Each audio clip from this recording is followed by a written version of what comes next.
Cuando piensas en Canadá, seguramente imaginas paisajes tranquilos, una sociedad amable y un lugar donde el peligro parece distante. Sin embargo, detrás de esa fachada pacífica se esconden historias de crímenes que han sacudido a toda la nación. En el vídeo de hoy vamos a adentrarnos en algunos de los asesinatos más escalofriantes que han ocurrido en el Gran Norte Blanco, desde casos sin resolver que todavía atormentan a las comunidades hasta crímenes tan impactantes que hicieron titulares en todo el mundo. Mi nombre es Marta y te invito a que me acompañes mientras desvelamos los oscuros secretos de Canadá que pocos se atreven a contar. ¡Empezamos!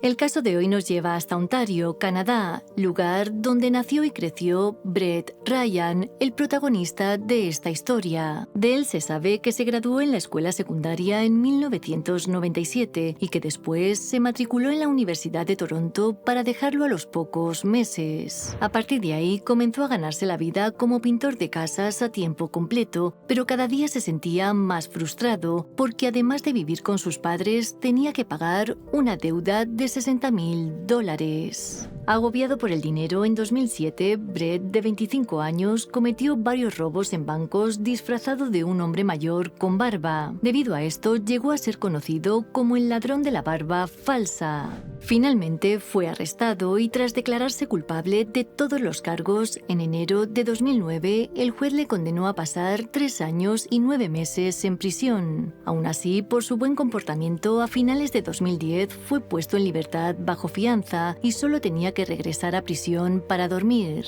Cuando fue liberado por completo, las deudas de Brett seguían ahí, por lo que no tuvo más remedio que declararse en quiebra y volver a la casa de sus padres. Se sabe que a los pocos meses la familia tuvo que mudarse porque Susan, la madre, no soportaba que los vecinos chismorrearan sobre los problemas de su hijo con la ley. La mudanza supuso un nuevo comienzo para Brett, tanto que hizo cambios para mejorar su vida. Para empezar, no solo consiguió un trabajo, sino que se inscribió de nuevo en la Universidad de Toronto. Pero sin duda, lo más importante fue cuando en septiembre de 2011, durante una cita a ciegas, conoció a la fisioterapeuta Kristen Baxter, con quien inició una relación de pareja. Brett siempre fue sincero con ella sobre su pasado como ladrón de bancos y le dijo que su estancia en prisión no solo le había cambiado, sino que le había convertido en un hombre nuevo.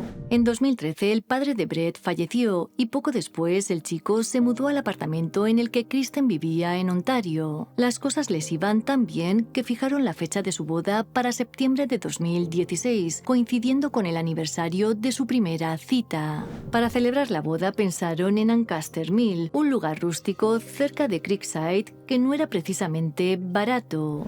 En 2015, Brett dejó la universidad sin decirle nada a su prometida, pero lo que realmente le hizo tocar fondo fue cuando a principios de 2016 consiguió un trabajo en una empresa tecnológica de la que fue despedido a los pocos días tras descubrir su pasado delictivo. Esto fue algo que tampoco le contó a Kristen y siguió viviendo como si continuara en la empresa. Susan sabía que estaba mintiendo a su prometida y como esta actitud no le parecía bien, le dijo a su hijo que si no le contaba la verdad, le retiraría su apoyo financiero, ya que en ese momento ella le estaba pagando todo. Para Brett, decirle a Kristen la verdad era el peor escenario posible porque ella podría dejarlo y luego se vería obligado a vivir con su madre y sus hermanos. Es por esto que 3 semanas antes de la boda, el hombre decidió tomar medidas extremas para evitar que la verdad saliera a la luz.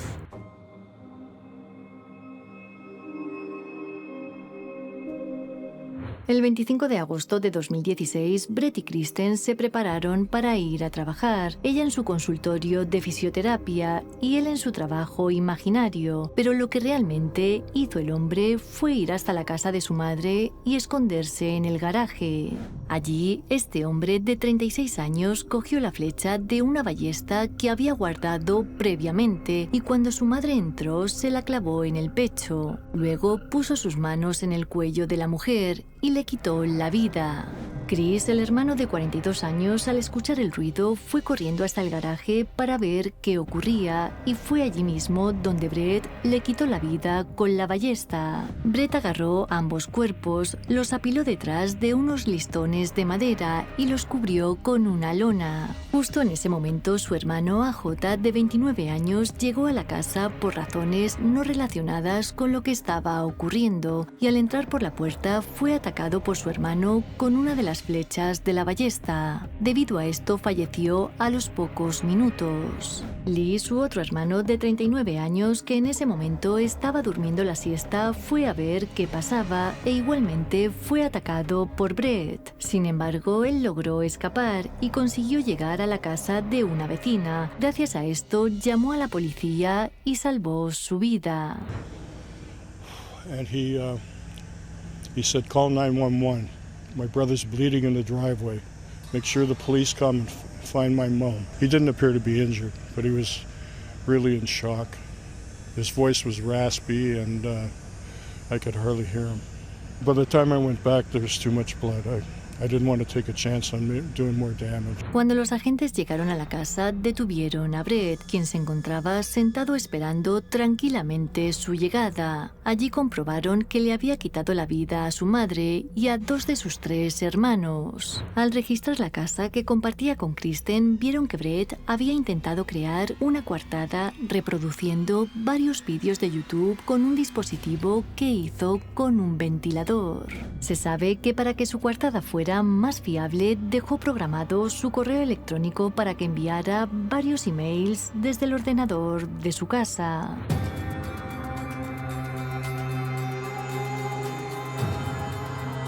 Para que le representara, Brett contrató a John Rosen, un famoso abogado penalista conocido como Mr. Murder. Finalmente, Brett renunció a la investigación preliminar. En julio de 2017 se declaró culpable del asesinato en segundo grado de su madre, asesinato en primer grado por la muerte de su hermano Chris y asesinato en segundo grado por la muerte de AJ. Durante la lectura de la sentencia, quiso añadir que había estado envuelto en una red de mentiras de la que era incapaz de salir y que el día de los hechos fue hasta el garaje para amenazar a su madre y no para quitarle la vida. Brett se dirigió al tribunal y entre lágrimas expresó su sincero remordimiento por sus acciones, cosa que el juez elogió, reconociendo que él también fue víctima de esta tragedia. Por todo lo ocurrido recibió 3 cadenas perpetuas simultáneas y 10 años adicionales por intentar acabar con su hermano Lee. Se sabe que podrá optar a la libertad condicional en 2041, cuando tenga 60 años. Obviamente, Kristen nunca llegó a casarse con él. Lee Ryan le contó al tribunal el trauma que llevaba a cuestas por ver a su familia asesinada por su hermano. Desde entonces sufre ansiedad severa, tiene dificultades para salir de casa, dormir y también concentrarse. Según él, el recuerdo de AJ muriendo en la puerta de su casa está siempre en su mente.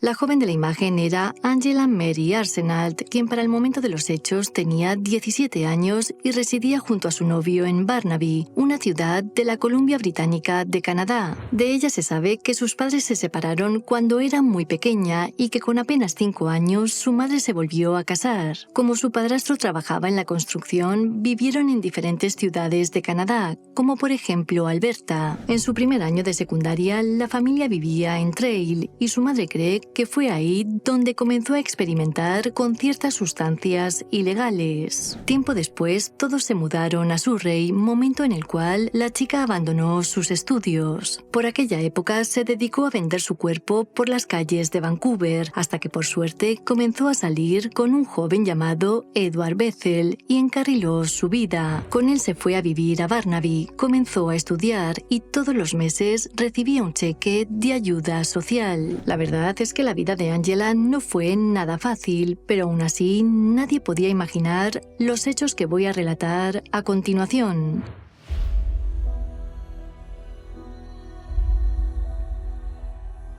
El 19 de agosto del 94 era viernes y Angela habló con su madre por teléfono e hicieron planes para ir al día siguiente a comprar las cortinas del baño. Luego se reunió con su novio y un amigo de este en el centro de Vancouver para hacer unas compras y cenar algo. Después, su novio y su amigo se quedaron en el centro, pero Angela supuestamente tomó un autobús en una calle comercial para regresar a su apartamento. A la mañana siguiente, cuando su novio regresó a casa, encontró las luces encendidas y una ventana abierta, pero no solo eso. Según el chico, el bolso de Angela con dinero y documentación y todas las bolsas de sus compras estaban en la cocina. Sin embargo, de ella no había ni rastro. Unos medios dicen que el novio de Angela denunció su desaparición a los 2 días. Sin embargo, otros aseguran que la denuncia no la hizo hasta el 29 de agosto, lo que dejaría 10 días de vacío en la vida de la chica. A pesar de la discrepancia, lo que sí es cierto es que la policía de Burnaby no llegó al apartamento de Angela ni entrevistó a su novio hasta el 22 de septiembre, alegando que podía ser una adolescente fugitiva y que no creían que alguien se la hubiese llevado por la fuerza. Como la chica en teoría desapareció en Vancouver, tanto los departamentos de policía de esta ciudad como el de Burnaby investigaron casi a la par, pero sin éxito. Angela nunca volvió a contactar con sus padres, pero sin duda lo más llamativo fue cuando días después de su desaparición tampoco recogió su cheque mensual. Para ellos no quedaban dudas de que alguien le había hecho algo a su hija. Angela nunca jamás le haría esto a su familia. Alguien sabe lo que le pasó a Angela. Declaraciones de Margaret Kennedy, madre de Angela. La mujer insistió que su hija parecía feliz y no creía que pensara fugarse. Por su parte, Ted Davis, investigador de la Sociedad de Niños Desaparecidos de Canadá, declaró lo siguiente: no había ninguna razón particular para que ella desapareciera. Las cosas estaban empezando a mejorar. No solo recibía dinero de la asistencia social, sino que también la habían aceptado en la escuela. Margaret dio a la policía una pista que parecía ser importante, y es que, según ella, su hija estaba siendo acosada por un antiguo jefe que quería obligarla a volver a su trabajo en la calle. Aún así, esto no les llevó a nada. Aunque la policía no mostraba mucho interés en el caso, sí que distribuyeron carteles con la foto de Angela por todo el país. Esta campaña nacional solo produjo 2 pistas y ninguna pareció ser útil para los investigadores. Por un lado, un amigo de Angela en Trail creyó erróneamente que la había visto, y por el otro, un psíquico estadounidense intentó aprovecharse diciendo que podía proporcionar su propia teoría. Viendo que el caso se quedaba estancado, la familia contrató a un investigador privado, pero no descubrió nada nuevo. Un año después de la desaparición, Margaret Kennedy, la madre, admitió que estaba perdiendo la esperanza de encontrar a su hija. No soporto perder la esperanza de que todavía esté viva, pero ha pasado tanto tiempo que nos habría llamado. Odio decirlo, pero me gustaría saber qué pasó o dónde está. ¿Alguien sabe lo que le pasó? En 2001, cuando la chica llevaba desaparecida 5 años, su madre manifestó que la policía no investigó en profundidad porque siempre pensaron que era una adolescente fugitiva. No puedo creer la forma en la que se manejó todo el asunto desde el principio. Simplemente no parecía importarles. La abuela de Angela también habló con los medios y dijo que quería que encontraran a su nieta incluso si ya no estaba con vida. Sé que está muerta, pero por favor, encuéntrenla para que podamos poner fin a esto. Está en mi corazón todos los días, cada día. He llamado y llamado y llamado, pero dejé esto el año pasado, así que nunca les molesté culpable en absoluto, simplemente haz esto. El caso quedó años congelado hasta que en 2002 la policía hizo un descubrimiento que podría tener mucho que ver con lo que le pasó a Angela.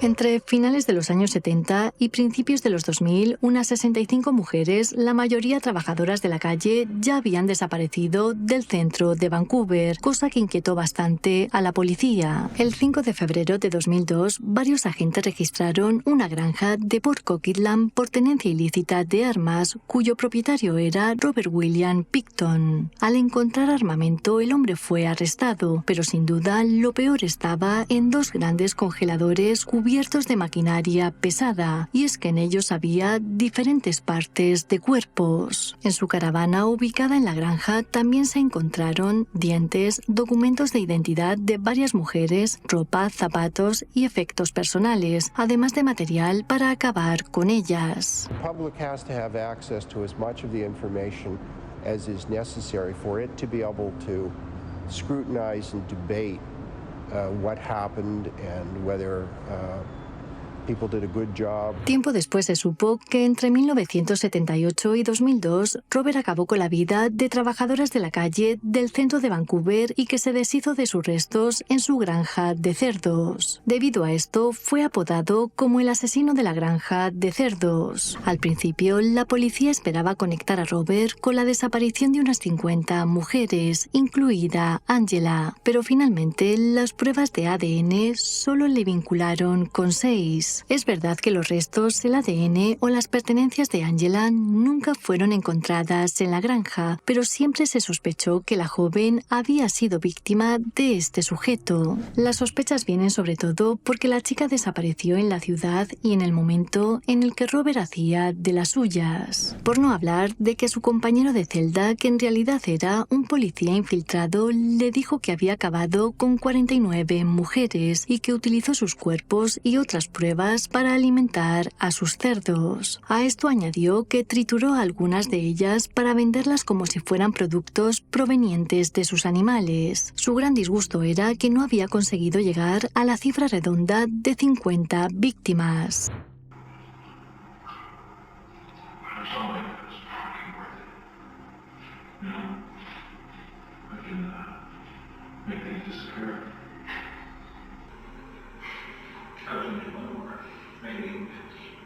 That's what I was stopping for. Yeah. Make a big battle. Make 5 cents. That's fuck. 5-0. 500.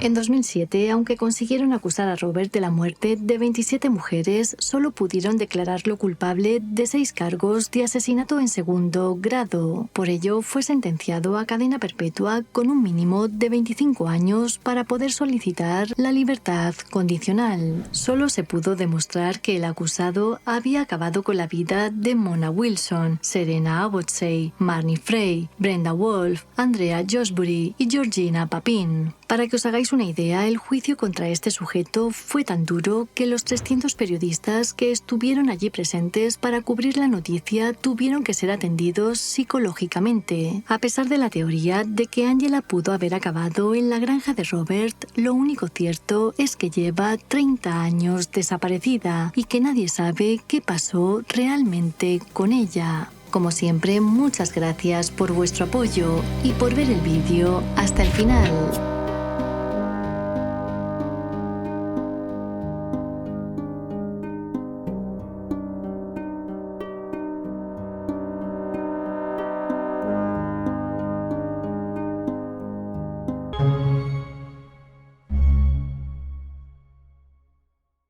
La joven de la imagen era Alessandra Pesic, de 25 años en el momento de los hechos. Todos cuentan que no solo llamaba la atención por su belleza y altura, sino porque también tenía una personalidad encantadora. Alessandra, o Alex, como así la llamaban, estaba muy unida a sus padres, quienes en los años 70 se mudaron a las afueras de Vancouver después de emigrar a Canadá desde Yugoslavia para así tener una vida mejor.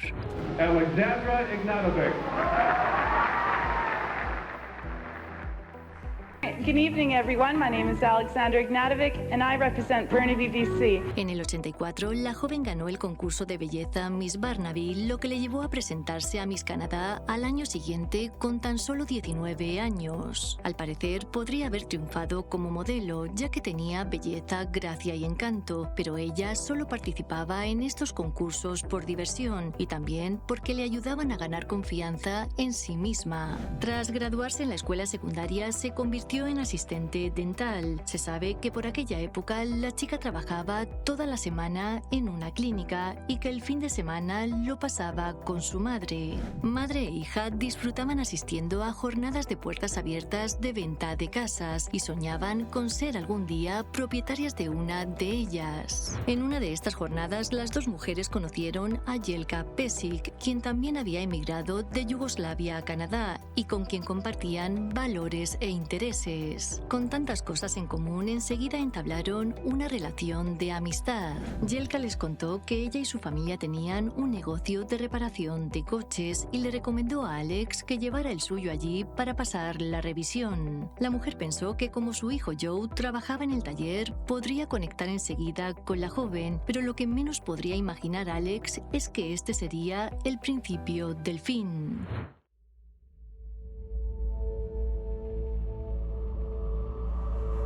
Alexandra hizo caso a Jelka y llevó su coche al taller de su familia. Fue ahí donde conoció a Joe Pesic, de 27 años. Nada más verle, la joven pensó que era un chico muy guapo, por no hablar de que conectó con él de inmediato, sobre todo porque sus familias tenían tradiciones yugoslavas. Joe, sin pensarlo dos veces, le pidió una cita a Alex y a partir de ahí se hicieron inseparables. El chico enseguida se ganó el corazón de la joven con ramos de flores, citas románticas y viajes de fin de semana en motocicleta. Ella estaba tan feliz que no paraba de hablar del nuevo hombre de su vida. Un mes después de empezar a salir, Joe le pidió a Alex que se casara con él, cosa que ella aceptó. Por su parte, Jelka estaba encantada con la noticia, sobre todo porque ella había sido quien había elegido a la novia de su hijo. Inmediatamente, la mujer comenzó a planificar la boda, momento en el que las primeras señales de alerta comenzaron a aparecer. Aunque todavía las banderas rojas no eran gigantescas, sí que había cosas que molestaban mucho a Alex.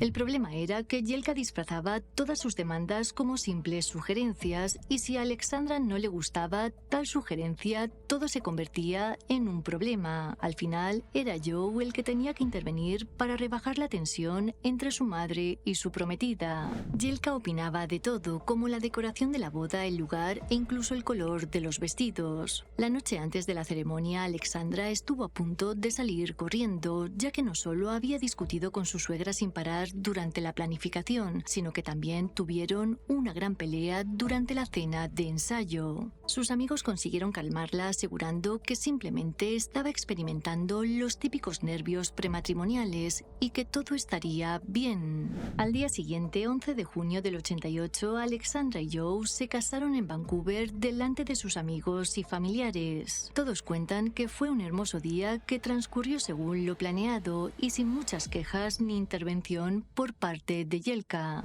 El nuevo matrimonio se fue de luna de miel a Hawái, pero cuando regresaron a su rutina diaria, las cosas se volvieron a complicar. Y es que mientras estaban en el trabajo, Jelka se pasaba casi todos los días por el apartamento de la pareja para dejarles comida o ropa nueva. Aunque muchos puedan pensar que esto era todo un detalle, Alex lo interpretó de otra manera y para ella su suegra le dejaba esta ropa que no tenía nada que ver con ella para cambiar su forma de vestir.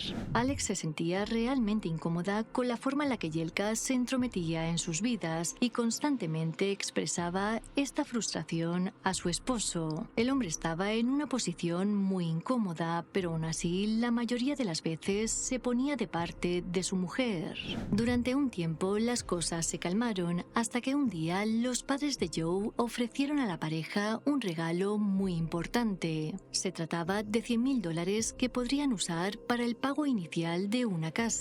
Sin embargo, este regalo venía con una condición, y era que los padres habían elegido una casa para ellos que estaba en la misma calle que la suya. Al final la pareja aceptó el dinero y compraron la casa que les habían indicado, pero por supuesto, esto también fue un drama. Jelka intentó controlar la decoración de la casa. Un ejemplo es que Alex quiso poner un azulejo rojo en una parte de la cocina, pero ella montó un escándalo y no lo permitió. El primer año del matrimonio de Alex y Joe fue difícil, ya que la tensión con su suegra estaba en su punto más alto. Debido a esto, Joe pasaba semanas sin hablar con su madre y a la vez culpaba a Alex de la mala relación que tenía con su progenitora. A finales del 89, Alexandra se quedó embarazada y meses después dio a luz a Brandon, algo que llenó de alegría a la pareja. Joe pensó que sería buena idea que su madre y su hijo pasaran tiempo juntos, algo que no fue bien, ya que, como podéis imaginar, la mujer intentó controlar de inmediato todo lo relacionado con su nieto.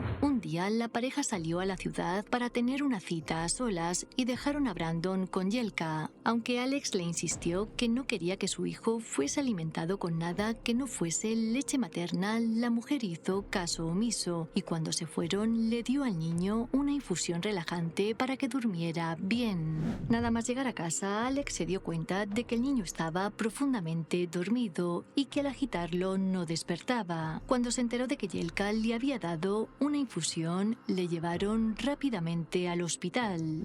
Jelka no quiso revelar que llevaba la bebida, pero afortunadamente el bebé se puso bien. Todo esto fue la gota que colmó el vaso y Alex prohibió que su suegra se quedara otra vez a solas con su hijo, pero no solo eso, también le dio un ultimátum a su marido. Tenía que elegir entre quedarse con ella y el niño o irse con su familia tóxica.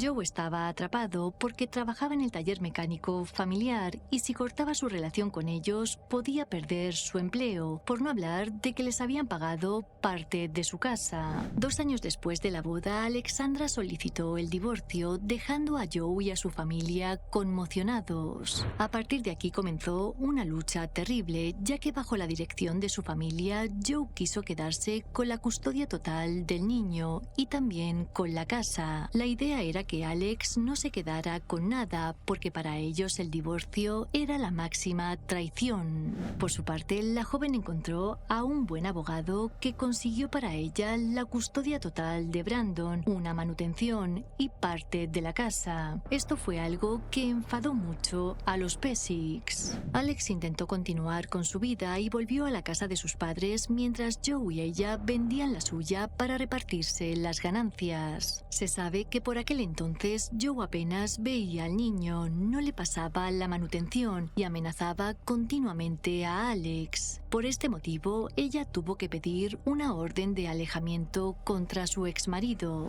La mujer de hecho acudió varias veces a la policía en busca de ayuda porque tenía miedo de su exfamilia política, pero lamentablemente no le hicieron ni caso. Un día, Alexandra recibió por correo un libro titulado La muerte de Cindy James. Por si no conocéis el caso, Cindy era una joven que sentía que alguien la estaba acechando, acosando y aterrorizando, pero no sabía quién. En varias ocasiones la chica acudió a la policía, pero ellos pensaban que era ella misma quien se hacía estas cosas. Al final, Cindy murió de manera sospechosa y se creyó que el culpable fue la persona que la acechaba. Días después de recibir el libro, Alex estaba con una amiga en su casa dándole el biberón a Brandon, cuando de repente se dio cuenta de que un árbol del jardín delantero estaba en llamas. En el libro de Cindy había un pasaje muy similar, por lo que la chica quedó aterrorizada. Pensando que su exfamilia política quería acabar con ella, Alex decidió contratar al detective Ozzy Kanban para así averiguar quién la estaba acosando, ya que por aquel entonces un coche blanco la seguía allá donde iba. Poco antes de los hechos, la mujer consiguió darle al investigador la matrícula para que averiguara a quién pertenecía.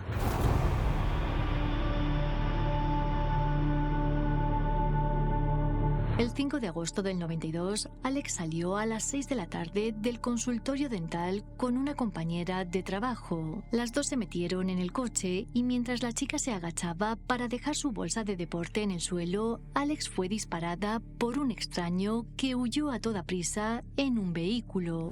La compañera vio a Alex tendida en el suelo con 2 heridas de bala en la cabeza, así que inmediatamente llamó al 911. Lamentablemente la chica no llegó con vida al hospital y fue declarada muerta con tan solo 25 años. En el lugar de los hechos, la policía encontró el vehículo de Alex con 4 agujeros de bala del calibre .380. Además, en la guantera hallaron una antigua factura de teléfono con un número de matrícula que en ese momento no consiguieron relacionar con nada.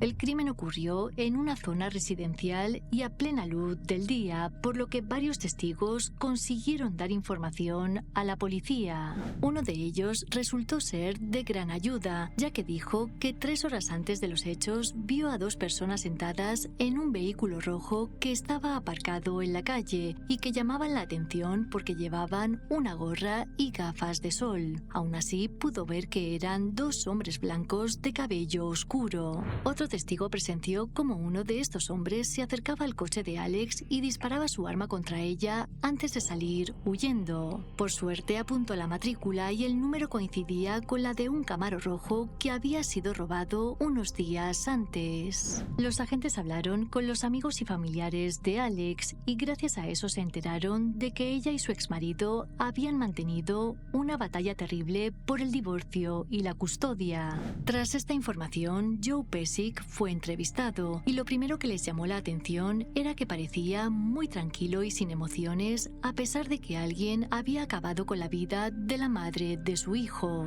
Aún así, no pudieron hacer nada en su contra porque, según Joe, esa tarde había ido a la piscina con su hijo y para probarlo tenía un ticket con la fecha de entrada y salida. Los amigos también contaron a los agentes que la mujer estaba siendo acosada y que había recibido un libro que coincidía con las cosas que le estaban ocurriendo. Por su parte, Ozzy, el investigador, entregó a los agentes toda la información que había recopilado durante sus vigilancias. El día del crimen, Ozzy estaba observando a Joe y vio cómo iba con su hijo a la piscina. También siguió los pasos de Yelka, quien se encontraba en el taller familiar en el momento del crimen. A pesar de tener una buena coartada, la policía envió a varios agentes encubiertos para ver si hacían algún movimiento sospechoso. Ozzy también le dio a los investigadores la matrícula del coche blanco que seguía a Alex y cuyo número encontraron en la guantera de ella. Al final descubrieron que el vehículo pertenecía a un hombre llamado Milan Nenadik, un amigo de los Pesek que incluso había asistido a la boda de la pareja. Días después, el Camaro rojo robado que utilizaron los hombres que acabaron con la vida de Alex fue encontrado abandonado en el aparcamiento de un McDonald's. Lo curioso es que algunos de los empleados del restaurante presenciaron el abandono, por lo que pudieron contar a la policía que 2 hombres habían dejado el coche ahí y que después se fueron en uno blanco que coincidía con el de Milan Nenadik. Dentro del vehículo rojo, la policía encontró las huellas de Lawrence Delorme, un conocido ladrón de coches. Con todo esto, el siguiente paso fue seguir a los 2 hombres para saber cuál era su conexión. La tarde del 10 de agosto, los agentes de incógnito descubrieron a Milan entrando en la casa de la familia Pesek. luego vieron como Jelka le escondía en su coche para ir hasta un centro comercial cercano. A la vuelta, la policía detuvo a Milan, quien llevaba encima $30,000 en efectivo, dinero que tal vez le fue entregado para acabar con la vida de la chica. En la casa de este sujeto encontraron un arma escondida dentro de una bolsa de whisky junto a una caja de balas, que por cierto faltaban 6. Además, el arma coincidía con la que se usó para acabar con Alex. Milan contó que él no había acabado con la vida de Alex y señaló a un hombre llamado David Segoviano. Tras intervenir el teléfono de Segoviano, los agentes escucharon cómo le confesaba a su novia que él había apretado el gatillo y que Milan y Lawrence estaban en el coche en el que huyeron, pero que Jelka era la que había planeado todo porque odiaba a su exnuera. Tiempo después, una amiga de Jelka contó a los agentes que un día quedó con ella para ir a andar y que cuando pasaron por delante de la casa de Alex le prendió fuego al árbol que había en el jardín delantero. A esto añadió que Jelka estaba obsesionada con el libro de Cindy James y que seguramente fue ella quien se lo envió. En el 93, los 3 hombres involucrados, así como Jelka Pesik, fueron juzgados por el asesinato de Alex. Finalmente, todos fueron declarados culpables y recibieron la pena máxima por asesinato en primer grado, que en Canadá es de 25 años. I can't be happy anymore. I'm just satisfied. I'm satisfied but not happy. Aunque siempre sospecharon de él, nunca presentaron cargos contra Joe Pesik, ya que no podían probar que estuviese involucrado en el crimen. La madre de Alex obtuvo la custodia total de Brandon, sin duda lo mejor que le pudo pasar al niño, ya que su padre básicamente lo abandonó y no pagó nada de su manutención. Se sabe que en 2008 Jelka pidió la libertad anticipada, pero se la denegaron. La familia de Alex demandó a Jelka por negligencia y finalmente llegaron a un acuerdo por el que percibieron $350,000 que serían entregados a Brandon nada más cumplir la mayoría de edad.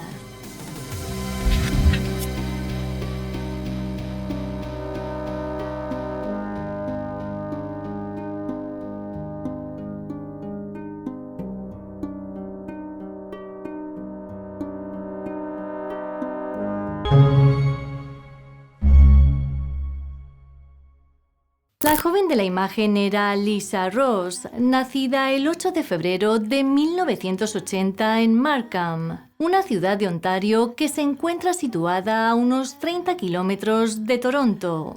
Cuando era muy pequeña, Alisa fue adoptada por Marvin y Sharon Ross, quienes sentían auténtica devoción por ella. Su vida con sus padres adoptivos fue muy feliz y aunque con el tiempo la pareja acabó separándose, hicieron todo lo posible para seguir siendo una familia unida. Todos cuentan que era una joven brillante y aventurera a la que le encantaba el aire libre. Su gran pasión era viajar y pasear en canoa. De hecho, esto último le gustaba tanto que llegó a trabajar como voluntaria en un campamento local para iniciar a los niños en este deporte. Tras graduarse en la Universidad de Montreal, se dedicó a viajar y luego consiguió un puesto en el departamento de ventas de una conocida empresa tecnológica con sede en Canadá. Para que no tuviese que pagar un alquiler, su madre reformó el sótano de la casa que compartía con Julius, su nuevo esposo. En este espacio, Alisa tenía su propia entrada independiente, lo que le brindaba privacidad y también estar cerca de su familia. Con su trabajo, su apartamento en el sótano y un nuevo novio, la vida parecía sonreírle a la joven de 25 años. Incluso su madre llegó a decir que nunca la había visto tan feliz. Pero lamentablemente, esta felicidad terminó en agosto de 2005, porque en esa fecha alguien acabó con la vida de Alisa de manera brutal.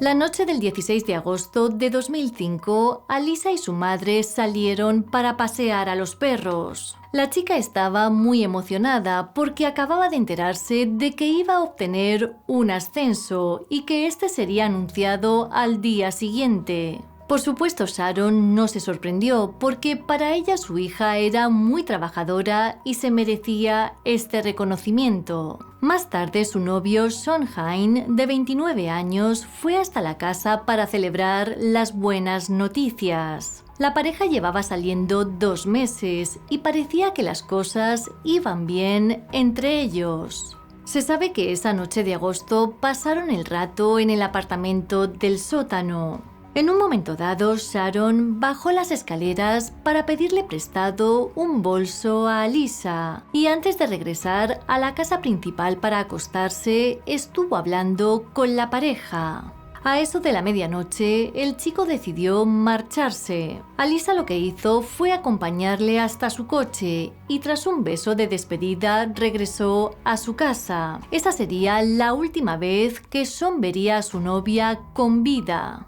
Pasados 15 minutos, Sean llegó a su apartamento y lo primero que hizo fue llamar a Alisa para darle las buenas noches. Sin embargo, ella no contestó al teléfono. El chico imaginó que ya se habría quedado dormida y no le dio importancia. Pero a la mañana siguiente, cuando trató de contactar con ella, sí que se preocupó al no recibir respuesta. Alisa era de las que siempre contestaba, incluso trabajando, así que esto indicaba que algo malo había ocurrido. Sean esperó unas horas para ver si ella le devolvía la llamada y como no lo hizo, fue hasta la casa de su novia para asegurarse de que estaba bien. Una vez allí observó varias cosas extrañas. Por un lado, el coche de la chica todavía estaba aparcado fuera y por el otro, al llamar a la puerta, nadie le abrió. Mirando en los alrededores de la casa, Sean se dio cuenta de que la entrada del patio trasero estaba abierta y tirados al azar en la hierba había un cigarrillo, un vaso vacío y un par de zapatos de Alisa. El chico lo que hizo fue llamar al 911 y luego a Sharon, la madre, quien inmediatamente fue corriendo desde el trabajo. Cuando Sharon llegó, encontró la casa llena de policías. Aunque Alicia no estaba en el apartamento del sótano, lo que vieron allí les inquietó bastante. Para que os hagáis una idea, el anillo de la chica estaba junto al lavabo del baño, como si se hubiera estado preparando para ir a la cama. Además, su ropa sucia estaba doblada y su cama hecha, pero no solo eso. Su bolso, el teléfono móvil, los cigarrillos y las llaves estaban encima de la mesa. Era como si la joven se hubiera desvanecido en el aire. Los siguientes días, varios equipos de búsqueda recorrieron los alrededores de la casa de la familia en Markham. También desplegaron unidades K9 para cubrir la mayor cantidad de terreno posible y los helicópteros de la policía rodearon la ciudad. Al mismo tiempo, cientos de voluntarios se presentaron para ayudar en la búsqueda. Había tantos que la policía tuvo que rechazar a algunos. La búsqueda fue tan grande que se retransmitió en el programa de televisión Los Más Buscados de América. Por su parte, Sharon apareció en las noticias locales y entregó un mensaje entre lágrimas a su hija.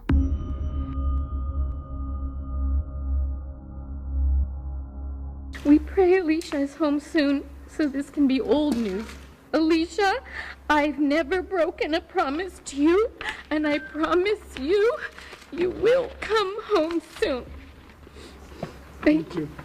El 22 de agosto, la policía decidió reducir la búsqueda. El inspector Tom Carrick, de la Policía Regional de York, declaró que Sean no era sospechoso, solo era un testigo con una información valiosa para ellos. A esto añadió lo siguiente: aunque no hay evidencia, nos estamos centrando en la posibilidad de que exista un juego sucio y sea responsable de su desaparición. Sin embargo, la opinión pública tenía el foco puesto en Sean, ya que fue la última persona que vio a Lisa la noche de su desaparición. Esto fue muy duro para el chico, sobre todo cuando fue arrestado por conducir ebrio, porque fue señalado aún más. Finalmente, los investigadores consideraron a Sean una persona de interés en el caso. Por este motivo hablaron con sus vecinos y les preguntaron si habían observado algún comportamiento sospechoso, en concreto si le habían visto sacar la basura a horas intempestivas. Pero la cosa no quedó ahí, porque también registraron su casa de campo en Halburton, a varias horas de distancia de Markham.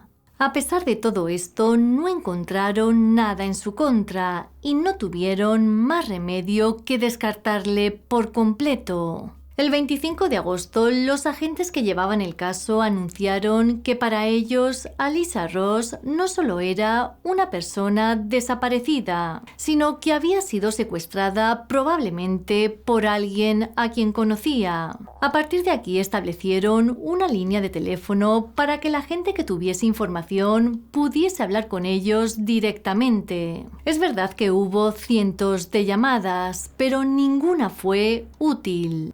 En los días posteriores, los investigadores continuaron explorando todas las pistas posibles. Sharon, una vez más, acudió a los medios rogando por el regreso de su hija. Daría mi vida solo para que ella volviera a casa. Ni siquiera estoy buscando un castigo, ¿sabes? No le deseo mal a nadie. Solo su regreso es todo lo que quiero. Pero el 20 de septiembre de 2005 todo cambió. Cuando ya se había cumplido un mes de la desaparición, un hombre entró en la sede de la Policía Regional de York e hizo una confesión sorprendente. Había matado a Alyssa Ross.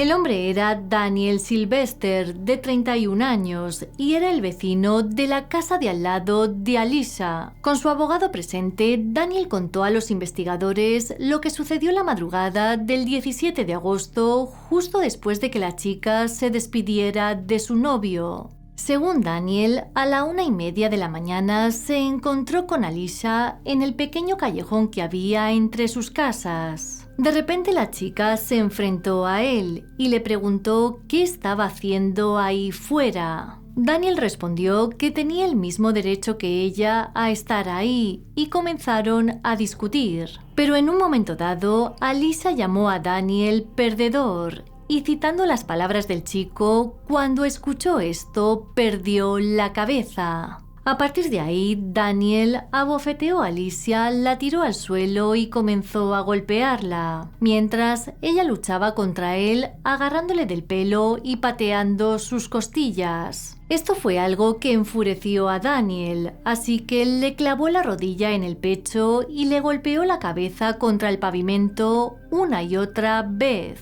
Cuando finalmente recuperó el control, se dio cuenta de que Alyssa no respiraba.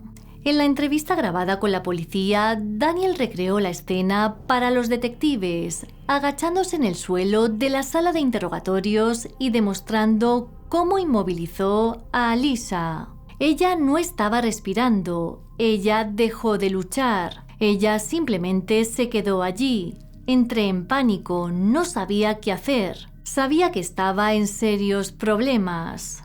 Después confesó que arrastró el cuerpo por el patio hasta su garaje y salió de nuevo para limpiar la sangre con la manguera del jardín. Cuando terminó, forró el maletero del coche de su madre con cartón, colocó el cuerpo de Alyssa dentro y envolvió su cabeza con trapos y cinta adhesiva para detener la sangre. Para retirar más restos, le quitó la ropa a Alyssa y la suya propia, colocando todo en bolsas de basura antes de entrar a ducharse. A eso de las 5 de la mañana, Daniel condujo con el cuerpo de Alyssa hacia el norte y la dejó junto con las bolsas en un área pantanosa cerca del pequeño pueblo de Manila. pero aquí cometió un error. Al parecer, dentro de la ropa que tiró estaba su billetera con su licencia de conducir y las tarjetas de crédito. Daniel admitió que había regresado al sitio varias veces para tratar de recuperar sus pertenencias, pero que nunca pudo encontrarlas. En su declaración a la policía, el sujeto también dijo que unas semanas después de acabar con la vida de Alisa, regresó a Manila para trasladar su cuerpo por temor a que la descubrieran.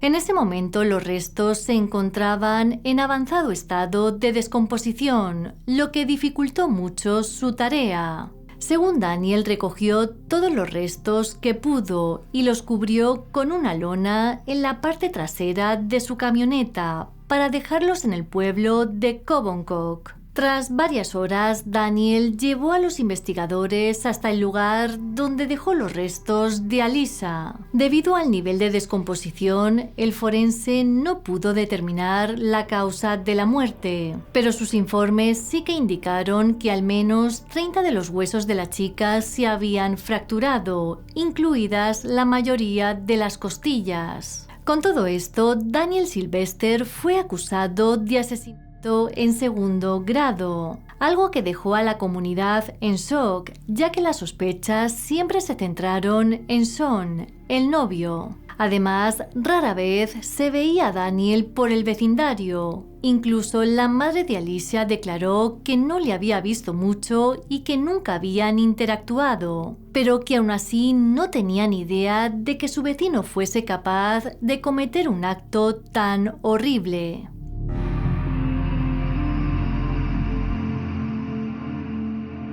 El juicio contra Daniel Sylvester comenzó en mayo de 2007. Durante 3 largas semanas, un jurado escuchó testimonios, revisó pruebas y vio la confesión grabada en vídeo en la que Daniel describió los últimos momentos de la chica. La acusación lo tenía claro. Para ellos, Daniel había estado acosando a la chica y tenía intención de matarla cuando comenzó su ataque. Por su parte, la defensa retrató a Daniel como un solitario al margen de la sociedad, alguien que había sufrido el rechazo y la intimidación a manos de otros durante toda su vida. Lo que expusieron fue que era extremadamente sensible debido a su baja autoestima, por lo que cuando la chica le llamó perdedor, se rompió y perdió el control. El psiquiatra de la defensa expuso el historial de depresión y ansiedad de Daniel, algo por lo que había sido tratado desde niño. Pero no solo eso, también contó que tenía un historial de comportamiento perturbador, incluido un tipo de voyerismo al que llamó espeluznante y extraño. A pesar de todo esto, vio en él un remordimiento sincero. Sin embargo, la acusación lo tenía claro. Alguien que siente un remordimiento genuino no encubre un crimen y esconde un cuerpo varias veces.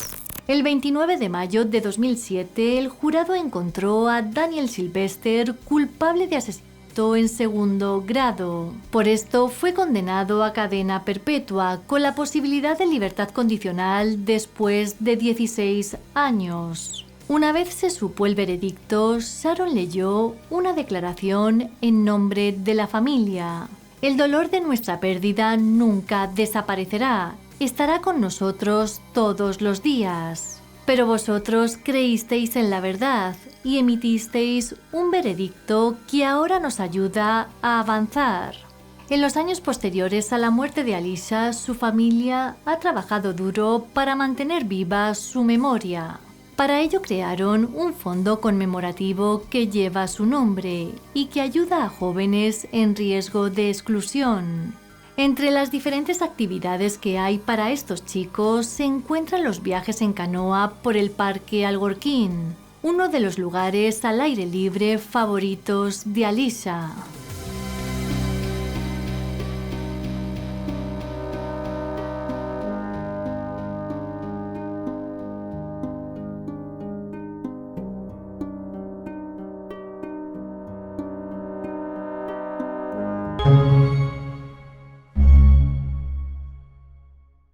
El caso de hoy nos lleva hasta Vaughan, una ciudad de Ontario, Canadá. Allí en 2021 residía Christy Nguyen, de 25 años, junto a su novio Quoc Tran, de 37. Los dos formaban parte de la comunidad vietnamita de dicha ciudad y disfrutaban pasando su tiempo libre con la gran familia que habían formado allí. De Christy se sabe que en 2018 se graduó en la Universidad Wilfrid Laurier con una licenciatura en psicología y completó el programa de diploma de asistente legal en el Seneca College de Toronto.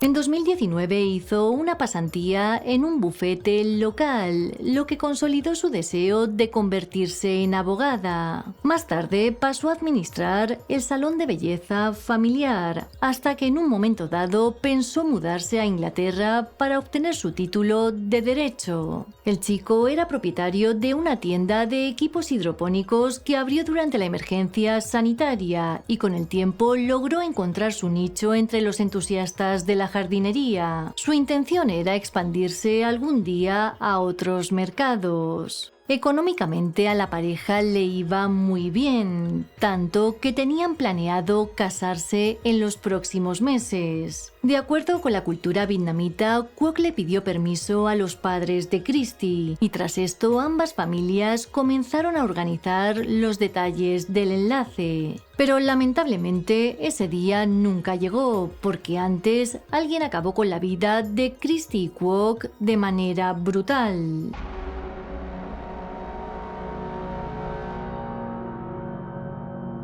El 18 de septiembre de 2021 era sábado y esa noche varios familiares esperaban a Christy y a Quoc para cenar. Sin embargo, todos comenzaron a preocuparse cuando la pareja no se presentó. La familia intentó contactar con ellos por mensaje de texto y llamadas, pero sin éxito. Esto resultaba bastante extraño, ya que los dos eran muy puntuales y cuando llegaban tarde siempre avisaban. Desesperados por este motivo, se acercaron hasta la policía regional de York y denunciaron ambas desapariciones. La policía comenzó a investigar inmediatamente el caso, pero como no sabían por dónde empezar, el 21 de septiembre emitieron un comunicado para solicitar la colaboración ciudadana. Gracias a este comunicado se supo que el 18 de septiembre, a eso de las 5 de la tarde, Christy y Quoc fueron vistos en la ciudad vecina de Markham, cerca de la autopista 7. La agente Maniva Armstrong declaró ante los medios lo siguiente.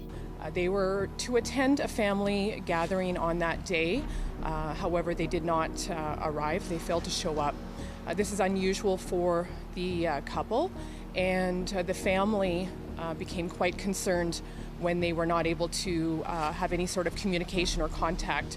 The circumstances involved in this situation where it's very unusual and out of character for them not to have any sort of communication with family members or be located. There are some concerns in the early stages that this could be suspicious in nature. Los agentes se dedicaron a investigar todas las pistas que llegaban de la pareja desaparecida, pero no solo eso. También pusieron especial hincapié en revisar las cámaras de vigilancia y datos telefónicos para armar una línea de tiempo. Recordemos que antes de la reunión familiar, Christy y Quoc fueron vistos en Markham. En este lugar había un centro comercial, así que los investigadores pensaron que la pareja se había detenido aquí para comprar artículos de última hora para la cena.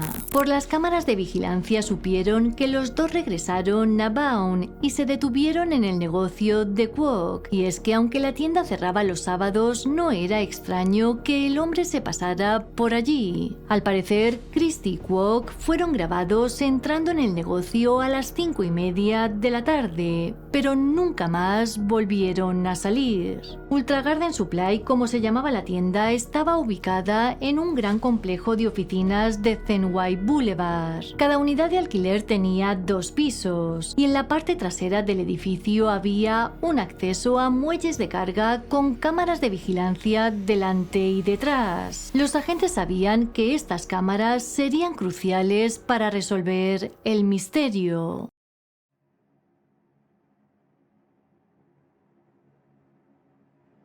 El 27 de septiembre, la policía cerró el complejo de oficinas para buscar de manera exhaustiva a la pareja. Lo más llamativo es que en esta búsqueda incluyeron todos los contenedores de basura de la zona. El propietario de otra tienda contó a los medios varias cosas. La primera, que los oficiales retiraron los contenedores de basura para revisar su contenido. Y la segunda, que también pidieron a los dueños de los otros negocios que les entregaran las imágenes de vigilancia que pudieran tener del 18 de septiembre. Durante la revisión de estas imágenes, los investigadores encontraron algo que despertó su interés. Al parecer, el 18 de septiembre, a eso de las 11:30 de la noche, un camión blanco de reparto fue grabado detrás del edificio. La pregunta era ¿qué hacía un camión de reparto a esas horas con todo cerrado? Y lo más importante, ¿quién lo conducía? El 28 de septiembre, es decir, 10 días después de la desaparición de la pareja, la policía regional hizo un anuncio devastador. Según ellos, todo indicaba que Christy y Kwok habían sido asesinados.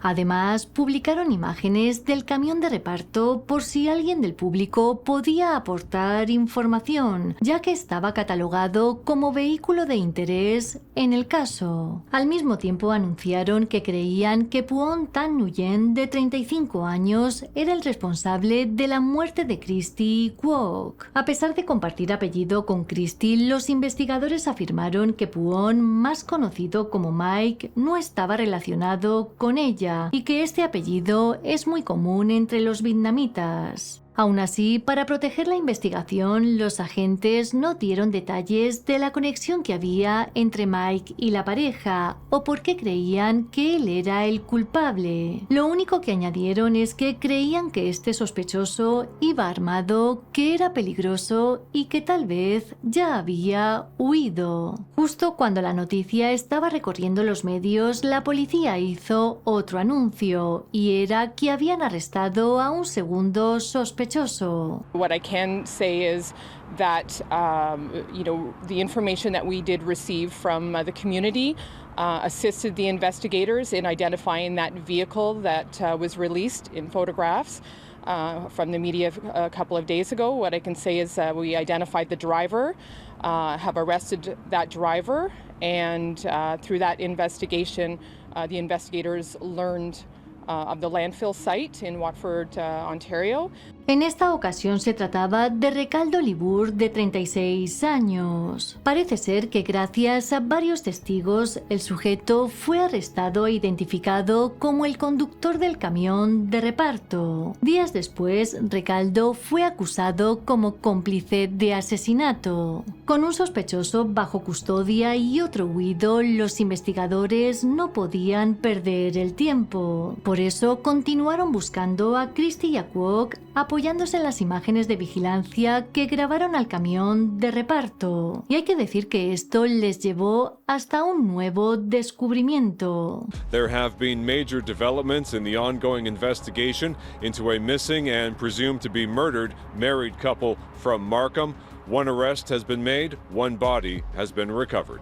El 1 de octubre, la policía anunció que había recuperado el cuerpo de Kwok Tran en un vertedero de Watford, a 2 horas de Vaughan. Los investigadores creían que el cuerpo de Christy aparecería en el mismo lugar, pero no fue así. Desafortunadamente, pasaron meses sin ninguna actualización. Christy seguía desaparecida y el principal sospechoso era un fugitivo de la justicia. Finalmente, en enero de 2023, la Policía Regional de York realizó una conferencia de prensa para contar cómo iba la investigación. La superintendente Rhonda Corsi habló con la prensa y dijo que Kwok había muerto por una herida de bala. De Christy no pudo confirmar si había muerto de la misma manera, ya que seguían sin encontrar su cuerpo. Lo que sí pudo asegurar es que habían revisado cada centímetro del vertedero donde apareció Kwok y otro que había justo en la frontera de Estados Unidos. On Saturday, September the 18th, 2021, sometime around 5:30 p.m., Kwok Tran and Christy Nguyen were murdered in a targeted attack that occurred at 111 Zenway Boulevard in the city of Vaughan. We believe that a firearm was involved but we cannot confirm that both were killed by gunshot wounds since Christy Nguyen has not yet been found. Through the investigation, a vehicle operated by the suspects was located. Ricardo Liebert of Vaughan was identified as the driver, and the additional suspect was identified as Phong Tan Nguyen, 37, of Toronto, also known as Mike. Los periodistas preguntaron por qué estaban tan seguros de que Christy estaba muerta si no habían encontrado su cuerpo, a lo que Ronda respondió que tenían pruebas de su muerte, pero que no podían revelarlas hasta la fecha del juicio. Hi, Superintendent Christina Tenelia from CP24. I actually have a few questions because it's been a while. My first one is, how are police confident that Christy had been murdered in the absence of locating her body?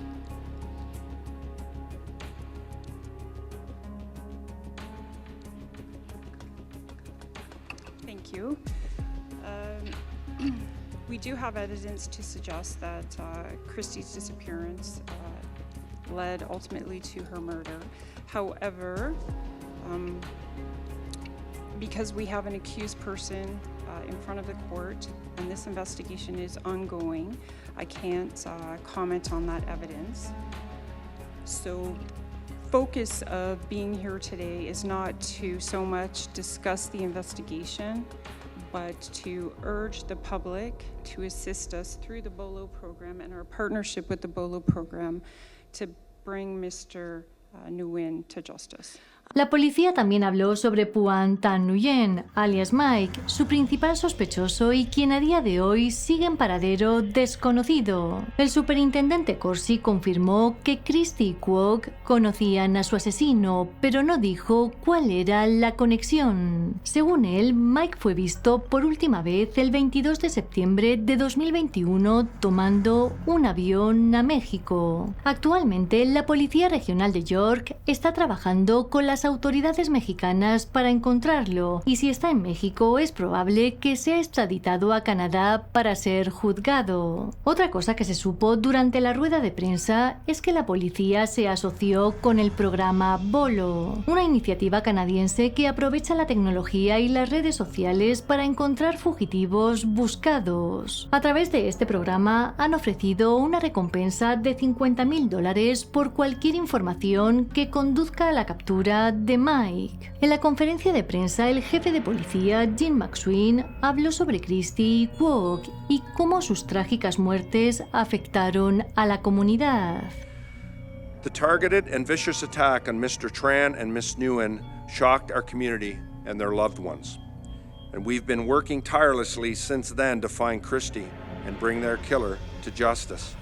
También leyeron una carta que escribió la familia de Christy en la que no solo hablaban de su personalidad, sino también de la alegría que aportaba a todos. Es muy difícil para nosotros hablar de Christy en tiempo pasado, porque muchos días simplemente no podemos creer que esté muerta. ¿Cómo puede ser que alguien eligiera esto para ella? Christy desapareció hace casi 1 año y 4 meses. Todos los días desde entonces han estado llenos de angustia. Sin duda, todas las cosas notables que ella podría haber sido nos fueron robadas. No sabemos por qué necesitaba morir, pero sí sabemos que al menos una persona tiene las respuestas que necesitamos desesperadamente para cualquier posibilidad de paz.